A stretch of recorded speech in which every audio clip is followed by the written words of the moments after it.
it really begins when I was a junior in high school when I talked to Coach Bergstrom. And he reminded me that I was a member of a large Mexican family and I would never go to university, which is what he was in charge of promoting kids to go to university, and he passed me by.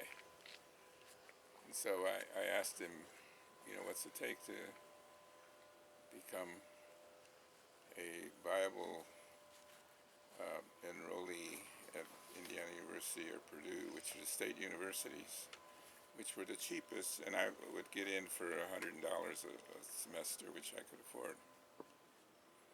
And he said, I don't think you'll ever get there. You're part of a large Mexican family that's poor. You need to get ready to be a steel worker, just like your dad.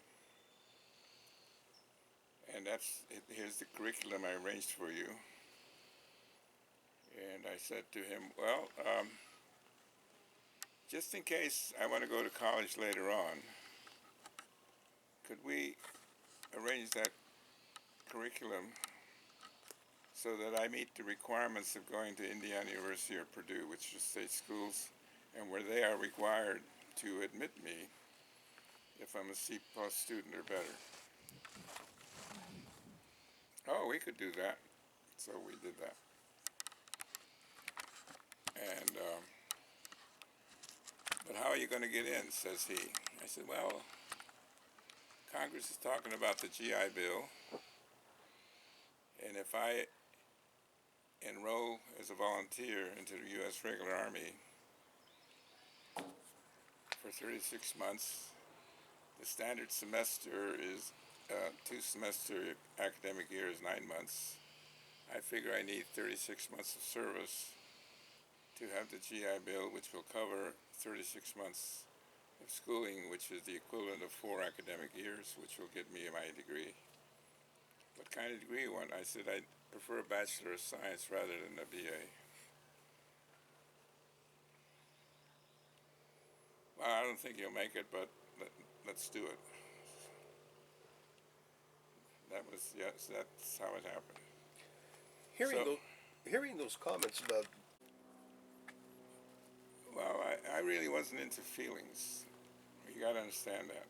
To me, I learned early that if you want something done, you become unemotional and you deal with the material matters that need to be accomplished and acquiring the relevant knowledge that you need to have in order to be effective. It was that simple. When you deal with the other stuff, then you're playing politics. It's who you know and whose asses you kiss. And that leads to all kinds of problems in organizations. Frankly, rejected by the Mexican youth that were my classmates. And there were about 5 of us who were rejectees. Yeah, is that door? No. I was one of them. Bill Tonis, my good friend, was another, and they all became my good friends. We were the cast-outs of the class that we were part of. Bill Tonis, a Greek heritage. Danny Oprich of Hungarian heritage. And Paul of what was it, Yugoslav heritage. And the 4 of us used to play pinochle at George Strimbu's bar on Adams Street and 8th Street in Gary. We would meet around 6:30 after supper and play pinochle till 8:30 and talk about our issues.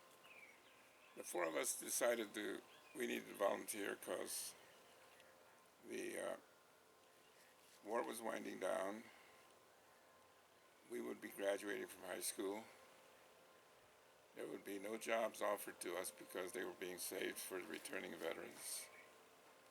And I personally, they decided to do the short-term enrollment with a long-term obligation to be part of the active reserve. I decided to 3-year enrollment, which was 4 years of college, which also said I did not need to be part of the active reserve. And the reason that was important is because when I got out of high school and volunteered for the Army and did my 3 years, I served 3 years which were between Vietnam and Korea, whereas my 3 buddies got called and drafted and went off to Korea. So I was called fortunate, but it was the result of logic, not knowing that Korea was going to happen. But my logic was, I want to get the military off my back, served, done. I'm able to tell people I've been there and I've done that, and get on with my life. And at that time, I thought I wanted to be a physician. So I had taken all the preparatory courses in chemistry, biology, physics, and math. And in the MCAT test, I ranked in the 98th percentile group, which meant that 2 out of 100 folks were slightly better than me. Excuse me, can you explain what the MCAT? Stop again. MCAT is the acronym for the Medical College Admission Test. CAT, the Legal College Admission Test, or Law College. And a lot of minority students, blacks and browns, don't know that those tests exist. And quite often, when they apply to those schools, they have to wait a year because they haven't taken the test, and those tests are only given once a year. For 3 years,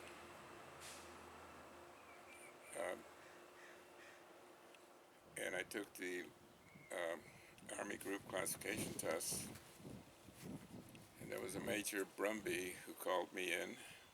I got pulled out of mine. There were 4 of us from the same high school. I got delayed a day.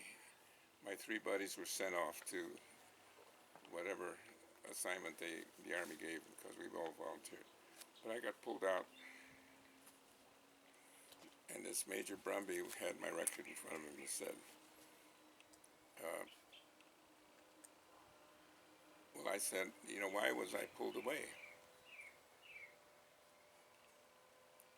And he said, well, your test scores are off the chart,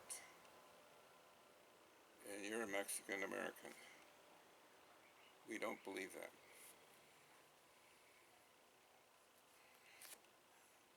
I said, did you have any help? I said, how could you have help? You're sitting in a cubicle with a plywood panel in front of you and to the left and right, and there's a belly cut so that you're in the box. Even if you looked right and left, you'd see nothing but plywood. That's true, he said. So I said, well, what's the issue? He said, well, you scored 189 and the norm is 100. And we'd like to propose that you go to volunteer to be part of our Reserve Officer Training Corps program. I said, what does that require? He said, well, it would require for you to sign up for 10 years. I said, that's not going to happen. I want to do 3 years of service and be done with it. Well, we could do that. Why did you ask for the medical corps? I said, well, I wanted to do something that might be related to my main interest right now, which is trying to be a physician in the future, which is why I enlisted, because 36 months will give me my 4 years of college to prepare for medical school. He said, okay, but we'll send you to the medical corps training facility in Louisiana, and I forget the name of that camp, something or other in Louisiana. It was right out of Slidell, Louisiana. So I went there, and I was the only Mexican in the group. The drill master would occasionally pick on me, and I had learned that if I was stoic uh, white racist personnel didn't know how to deal with stoicism. And he was a white racist, and so he didn't know what to do with me. I got assigned to dig a foxhole with a tablespoon, which I did. Um, there was racism in the group, and I took on the most vocal white Anglo-Saxon racists, and I asked him a simple question, or he began. I waited till he made a pejorative statement about Mexicans. I said, Karl, you make pejorative statements about Mexicans. Let me tell you something. My family comes from the indigenous people of this North American continent. We didn't. If I were to go home, and you would agree to go home, I could walk to where I'm going, but you'd have to get on a boat. There's a big difference between us. And so we had a discussion about that. Later on in the group, we had a couple of fights, but none of them realized that I could punch with both right and left. And I knew how to defend myself because I grew up in the Central District of Gary, Indiana, which was the toughest neighborhood of Gary in those days.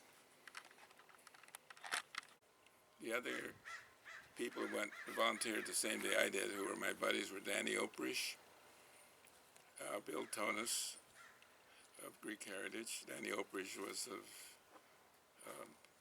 Northern European heritage, Greek. And Paul, I forget Paul's last name, he was also Greek. And there was me. And that was the makeup. And frankly, the group was the Pinochle group we had, where we would go to this particular bar where we could drink 3.2 beer and play cards.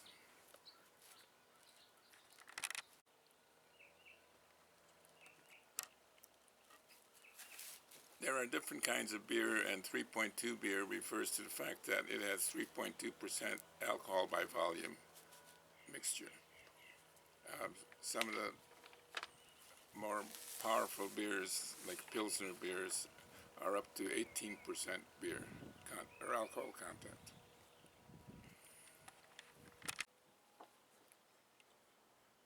A lot of my buddies had feelings about being reassigned after our basic training. I was more stoic about it, knowing that whatever the authorities wanted me to do based on my test performance and the records they had of me was going to happen. I could express. I sort of knew that if I made any statement about what I would like to do, I'd like to go to Europe, it wasn't going to happen. Well, they were going to send me wherever they wanted to. And their rationale was, we're filling vacancies. America is a world power, and there are vacancies all over the world. They're in the Pacific, they're in South America, Africa, Asia. We're going to send you where we think you'll fill a niche. And so I just got stoic about it and left it be. Now we were immediately assigned travel. My travel directions said you have 4 weeks. You can go home and visit your family, which I did. And then you get on this train and go and end up at Camp Stoneman, California, which is now, it's not Richmond, it's some other little town there on where that ammunition dump exploded.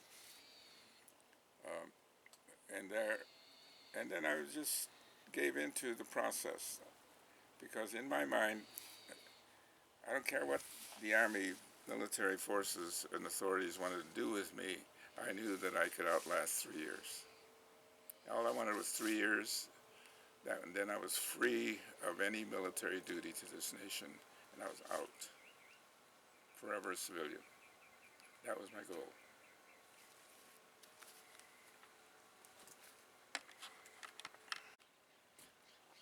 Go ahead. When I went home, the family lived at 1536 Jefferson Street, where we owned a bungalow, or we were buying a bungalow. And I was just accepted as Hilbert's home. There was no fanfare, no parties. My dad took me to meet cousins and other relatives that lived in East Chicago, which is a suburb of Chicago, of course. And the time went by visiting, but my buddies from high school were gone. There was really no one. I was not tied into any group or anything except the family. And when my 2 weeks was up, I got on a train which took me through the south route. It went through Bakersfield and deposited me in Camp Stoneman, where after being there 4 or 5 days and being processed, I got on a ferry boat, went to the pier, walked across the pier, and got on a troop ship. 5,000 of us. That troop ship, the Admiral Darby, sailed across the Pacific, did not stop at Hawaii, or we thought it would. It was involved in a hurricane, which I was one of the few people who did not get seasick, and ended up being the medic, helping those who were really incapacitated by all that motion and commotion. And as we approached Yokohama Harbor, Tokyo Harbor, the first evidence of war we saw was boats that had been beached and burned out, landicraft that had been beached and was burnt out. The ship docked at this pier, where the only female we saw was a Japanese woman in a formal kimono outfit. There was a lot of catcalls, but we saw no women at all. What I noticed was that there was only one railroad track that was operative. That the bombing of Japan by the U.S. Air Force was very effective, and it knocked down viaducts and what the military had done under the 8th Army, General MacArthur, was first rebuild the railroads so there'd be communications. And I was sent to Nara, which is a suburb of Kyoto, which is the cultural center and repository of the Japanese nation. It had never been bombed, so it was a real contrast.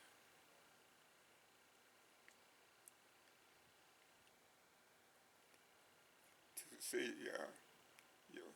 Yokohama and Osaka and Tokyo, where you could walk for miles and not one single building was standing. And the concrete ones that did stand were burnt out. And there were almost no people in those cities. They were all up in the hills. You never saw a woman, because they were all up in the hills. We were supposed to be terrible people. Anyway, I got assigned to a clinic as a medical corpsman in Nara, and that group went to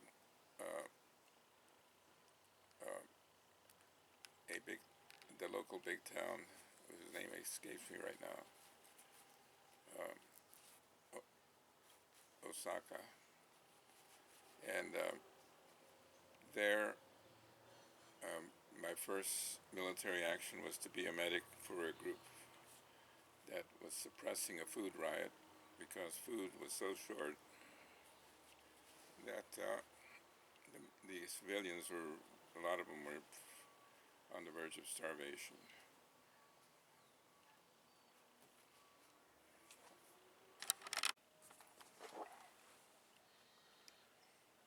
In Japan, I was assigned originally to the military police unit, but the major in charge of that unit said, "You don't belong here. Your test scores and your training is medical, and the hospital we have is short of staff. I'm going to transfer you." So I was transferred from a military police unit that was assigned to Yokohama to the 155th Station Hospital, which was in Yokohama. We're talking Anyway, about when I was assigned to the 155th Station Hospital and reported, I was immediately assigned by the captain in charge based on my high grade scores and other recommendations and interest statements to the surgical unit. And the head nurse there, Major Brumby, not Brumby, I forget her name, said to me, "You're probably one of the most intelligent assignees we've ever had. And I'm not going to let you be just a surgical technician. I'm going to tell my nurses to train you as a fellow nurse, because I'm short of nurses."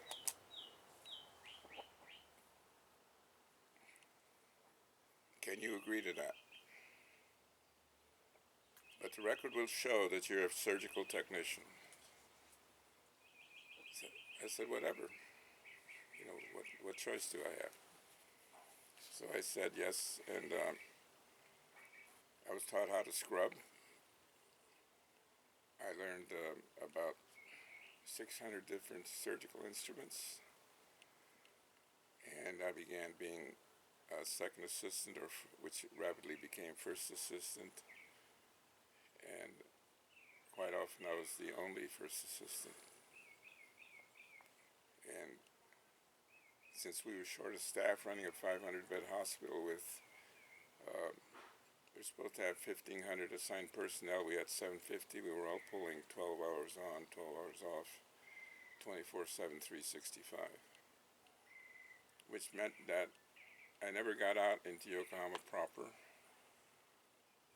I would go up to the surgical pavilions, do what was required of me, and when I was off, I'd go eat or go to the store. What do you call military stores? And sleep. And occasionally, some of us would go to an approved beer parlor, but generally I didn't go because what I was doing was sending home $100 per month of my military pay. I figured that the Army was giving me all the clothing I needed and all the food and place to sleep, and I was being a really sort of like a monastic monk doing my military duty, which I knew I could survive for the period. And I made some good friends in the Japanese, because after 6 months of being there, the military began to hire Japanese in order to provide employment. I got to know the Onishi family, and a couple of times you weren't supposed to fraternize, but we ended up in their home eating their food, which was delicious, and then getting snuck back into the compound. I lived in a military compound in my route from that compound to the hospital was about 3 blocks long. And uh, then I'd go up to the 7th floor of this building and be the surgical nurse that I was trained to be. My disappointment on discharge was that I thought my training would be transferred to the community as a civilian, but the various hospitals and clinics in the Gary, Indiana area would not consider me as being qualified, even though I knew as much, if not more, than some of the people they had employed. Because our hospital took care not only of the military, but also of foreign department staffs and others and families. So we took care of kids. We had a maternity ward and a pediatric ward.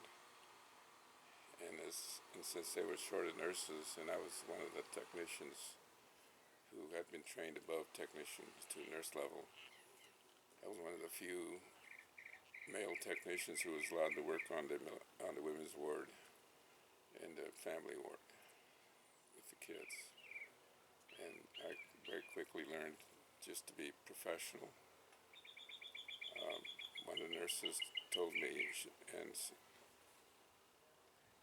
we talked about being detached. We talked about doing your job with detachment and not getting emotionally involved. And that's the characteristic I carried even today.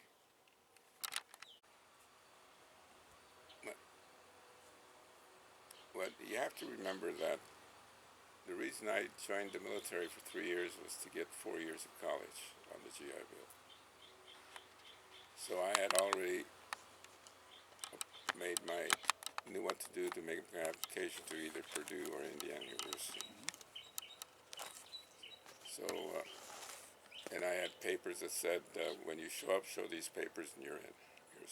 You will be matriculated. So when I got discharged at Camp Stoneman and got on my Greyhound bus and traveled back to Gary, and I showed up at the VA hospital, VA office, Veterans Affairs office, presented my papers to the administrator and asked him to do what he needed to do to get me matriculated as a freshman at Indiana University. He said to me, "What makes you think you can be a freshman student at Indiana University?" Because that was my plan. That's why I joined the military. And my response to him was, you know what? I'd like to know if you're a member of the admissions committee of Indiana University. No.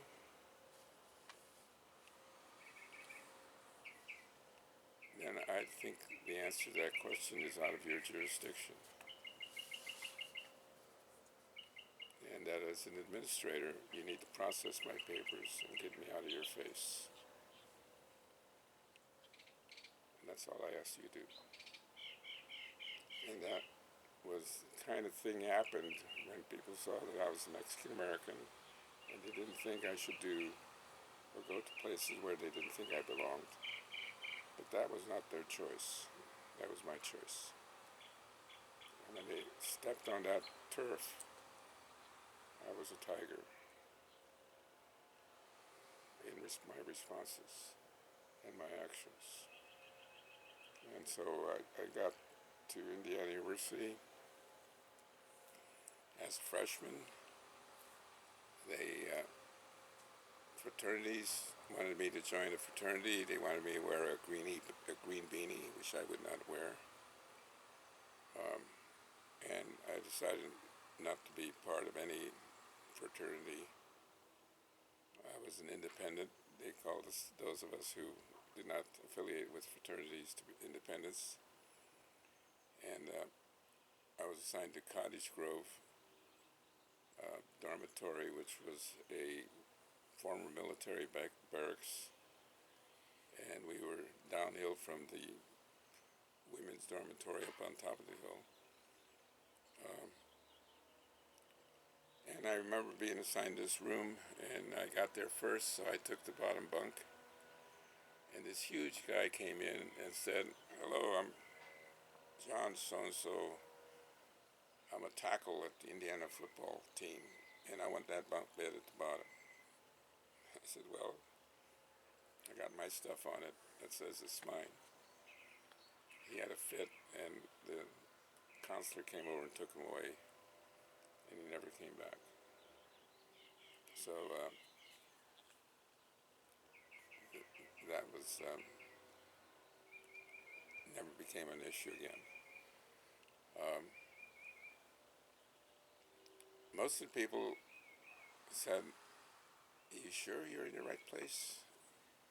I remember Professor Schmidt in freshman chemistry saying, "Mr. Morales, why are you here?"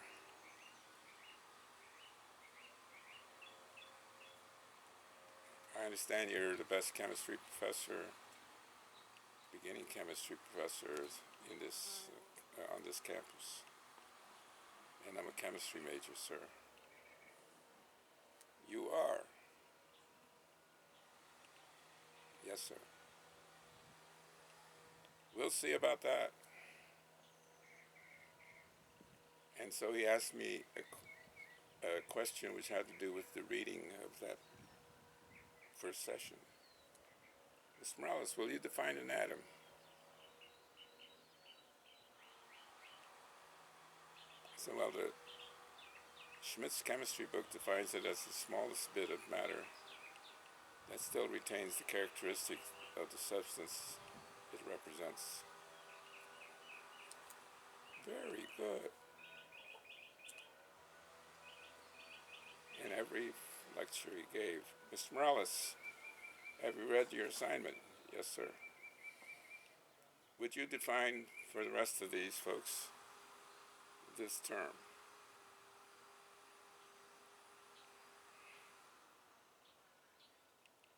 And I would define it, and I didn't since I had learned how to be sort of stoic, I showed no emotion. I did not let him ruffle my feathers, but I hated the son of a bitch.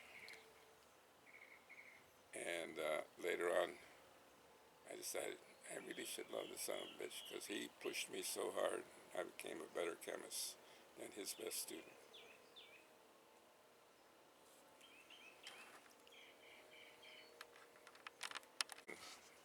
There was one professor, Niebergall, who caught me in the corridor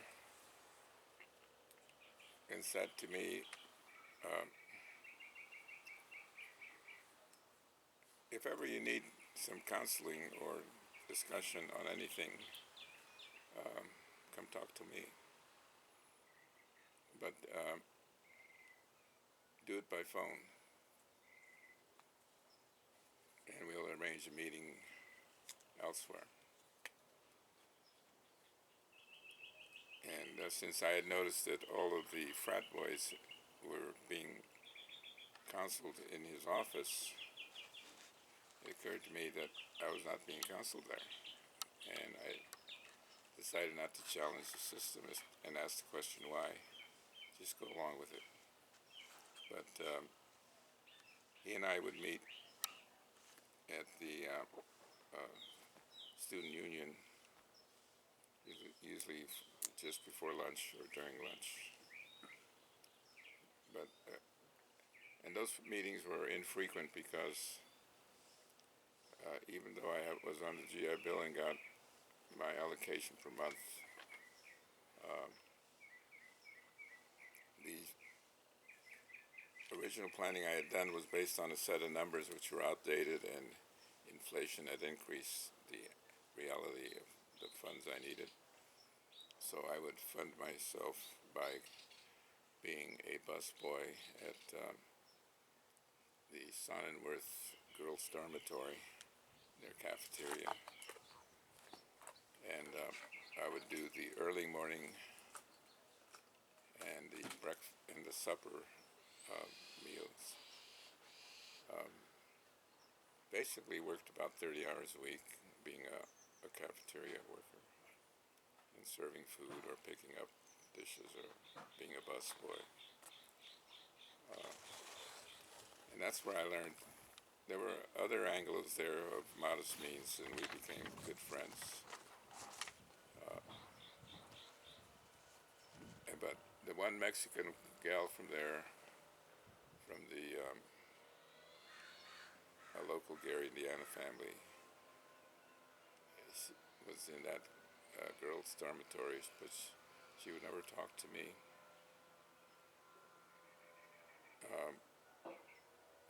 On campus, she would say hi occasionally, but in Gary, Indiana, she would never answer a phone call or talk to me or have a date. And that's the sort of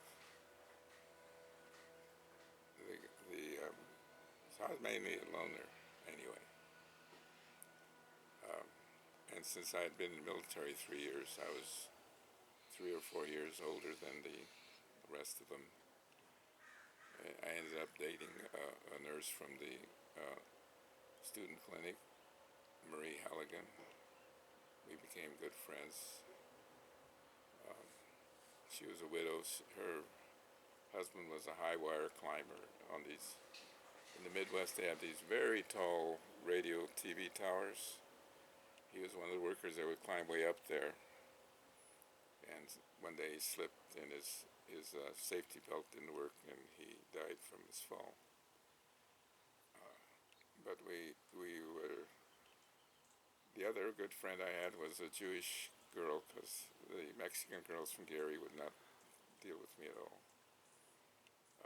Eva Edith Steinberger, who is now a retired elementary school teacher from Cincinnati, Ohio. She's the one that contacted me when she saw my name on the internet and said, "Is that really you, Hilbert?" And when I was calling out my stuff here, I found a picture of us, because she and I went to one of the major dances as a date and had a formal picture with me standing there in my black suit and her in her long gown with a big Jewish nose.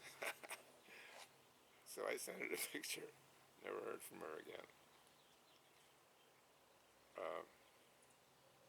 So I got along.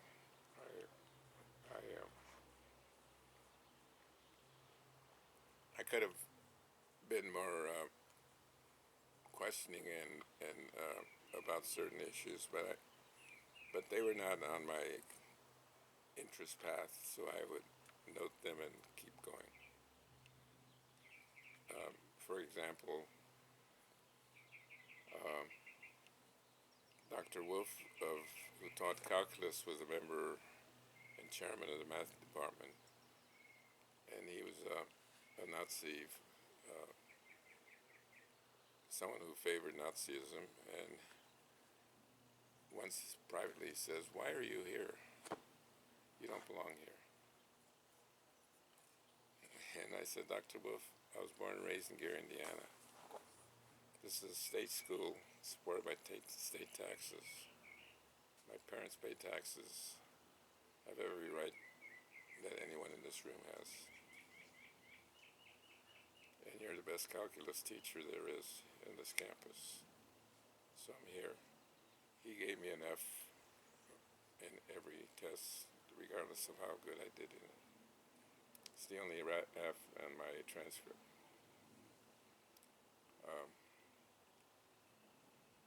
But on the national tests, I scored in the 98th percentile. So, despite his F, what I knew and what I could do still came through. Well, actually, graduating from Indiana University with my bachelor's degree in chemistry was sort of a special event.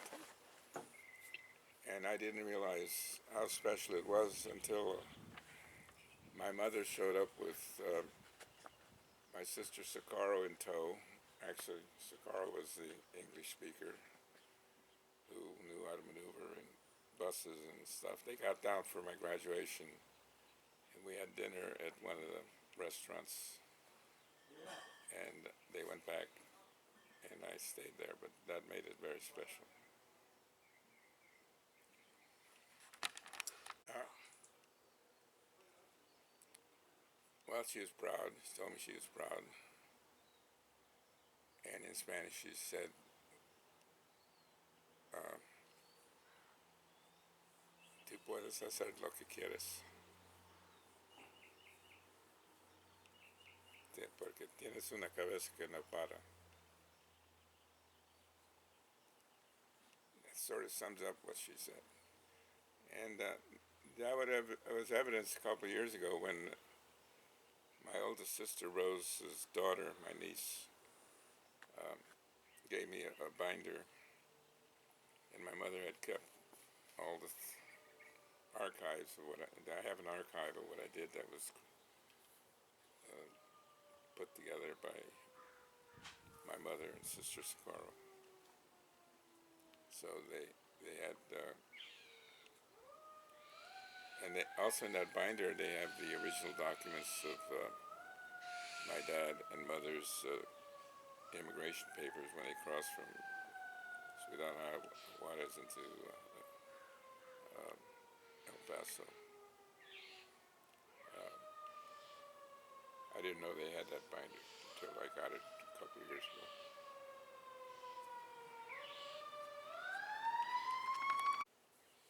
In terms of jobs, I was hoping to be a medical student. Well, that never happened, even though I applied 3 years in a row to about 10 different medical schools in the Midwest.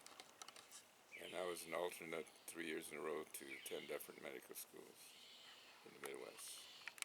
So I had to face the issue, what do you do with all this physics, chemistry, biology, and math that you have in your head? And I was interviewed by Jonas Salk, who agreed to hire me. I was also interviewed by David Swenson Hogness, who just died as a Stanford professor. And Dr. Hogness said, I can only offer you $300 a month. This is 1956. But we have an idea in our group. Dr. Arthur Kornberg is chairman of our department, of our group. We want to characterize DNA, and I think you're the chemists we want to be part of the team.